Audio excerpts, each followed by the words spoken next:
بمناسبة العيد عشان ورمضان طار، ويا رب يجعله عيد سعيد علينا كلنا. والله انا كان نفسي نحتفل النهارده مثلا بعزل مرتضى كزملكاويه بجد قاعد يلا ان احنا خدنا دوري الطايره للسنه الثانيه على التوالي. جميل. انا مبسوط على فكره، دوري الطايره مبروك جدا جدا جدا، فريق يستحق الصراحه، والاهلي تخاذل بس ده فريق يستحق. بس كالعاده يعني فرقه الكوره ما بتسيبناش نفرح كتير، ما تيجي يلا النهائي وانا كنا عايزين برضو نحتفل بايقاف كهربا 12 ماتش ولعب اساسي وطلع لنا لسانه وضعه صح، وكل حاجه كنا نفسنا نحتفل بيها. بس كالعاده فرقه الزمالك ولاعيبتها ما بتسيبناش نفرح كتير. انا مش عارف ايه يعني هم اللعيبه مثلا ايه، هل مجهدين يعني؟ ما احنا طلعنا من بطوله الكاس، طلعنا من بطوله كاس الرابطه، طلعنا من دوري ابطال افريقيا، مفيش دوري يعني، مفيش اي ضغوط، ما اي ضغوط تخليكم بالحاله دي. انا مش عارف في ايه يعني، ايه حجم الضغط اللي انتوا بتتعرضوا له عشان تضيعوا ماتش كده يعني انا مش فاهم ماتش امبارح ده ضاع ازاي يعني. احنا كاننا مثلا اللي هو ايه، احنا ما ينفعش نكسب، صعبانين عليكم تكسبوا، احنا ما ينفعش نكسب يعني، عارف اللي هو احنا ما ينفعش نكسب 3 ماتشات. هو اصلا مكسبنا امبارح ما كانش هيفيد بحاجه، هو ما فيش اي حاجه يعني، هو بس كان ممكن ان احنا نقول ان احنا ايه 3 ماتشات بقى كسبنا ورا بعض احنا هنرجع، هو ما كانش ليه فايده. بس لا، نكسب ازاي يعني؟ نكسب ازاي؟ وازاي الجمهور ده ما يبقاش ازاي عايد وهو مش محروق دمه؟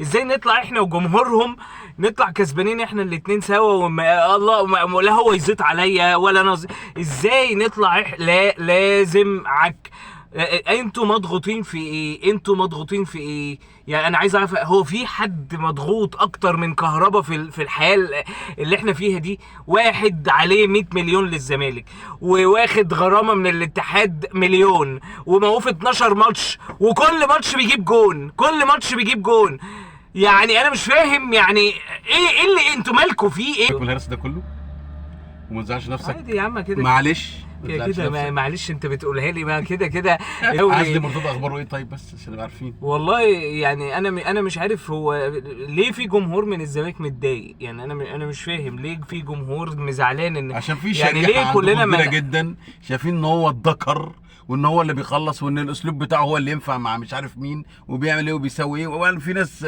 عندها ما شاء الله اعاقه زي شايف ان هو بيجيب حق النادي والكلام الجميل بتاعكم ده. اظن ده تبرير منطقي. فين حق في ناس يعني بتقول كده. انا برضو مش فاهم ايه اللي عمله مرتضى منصور عشان يبقى بيجيب اكتر واحد صرح بتصريحات انه عايز ينسحب وما بينسحبش وبيكمل، اكتر واحد جاب صفقات كلنا شفنا عامله ازاي ما فادتش النادي باي حاجه. يا انا مش فاهم برضو ايه مدى واديك شايف وادي كمان الالعاب الجماعيه التانية اللي كنا بنتسايد فيها اليد وكنا وادي الطايره، لولا الطايره ما كناش خرجنا ببطوله السنه دي. الطايره صراحه فريق محترم صراحه، كره قدم زي الزفت عليك. في السوبر طيب سوبر ايه؟ بقول لك سوبر ايه وسوبر ايه باللعيبه دي؟ سوبر ايه؟ احنا يا عم زيزو كويس اهو يا عم، هيكمل ويلحق الماتش اللي جاي. هو يعني احنا لو معانا 10 من زيزو مفيش، انت عندك فرقه بتحبش تكسب، بقول لك ايه، ما بيحبوش يكسبوا. اسالك سؤال، هو زيزو بقى له قد ايه معاكم؟ ما بيريحش خالص. بقى له قد ايه طيب؟ 3 مواسم مثلا. 3 مواسم مثلا. ما اتصابش ولا مره يا جدع.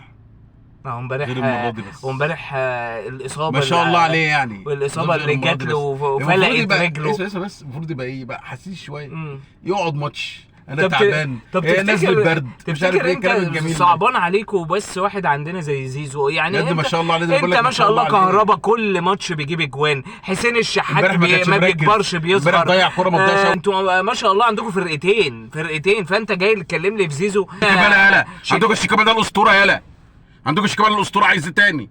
غصب عنكم اسطوره، الاسطوره يالا، معلش الاسطوره اللي انتوا بتشتموه هو قاعد وما بيعملش حاجه، وفي الاخر اصل شيكابالا هو اللي بيبدا، شيكابالا اللي بيستفز. احنا الحمد لله لما شيكابالا بيستفز جمهور بنقول انت غلطت يا شيكابالا، انت كابتن الفريق ولازم يبقى عندك. ما بتقولش تغلط، لكن الكلام ده زياط، الكلام ده زياط. انت قاعد ما تتكلم الصبح كل ده بقى اتكلم انا بعد. تمام. شيكابالا جماهير الاهلي غلطانه جدا جدا جدا انها شتمته اخر ماتش، لان هو مش طرف في اي حاجه. تمام. لكن ما تجيش تدعي ملائكيته لانه مش ملاك. ما حدش قال بقى زي الفل. وبقول لك هو بيستفز الجمهور زي ما عمل الماتش اللي فات كده في ماتش الاهلي والزمالك. قلنا انت ليه بتتدرب في الجزء بتاع الاهلي؟ ليه بتستفز الجمهور؟ خلاص لما يشتمك ما تزعلش، بس انتوا شتمتوه. لا غلطانين. طب فين العقوبه؟ فين بقى العقوبه؟ مش خدوا 20,000 جنيه تقريبا، مش عارف كام، اللي هي ما تعملوش كده تاني يعني.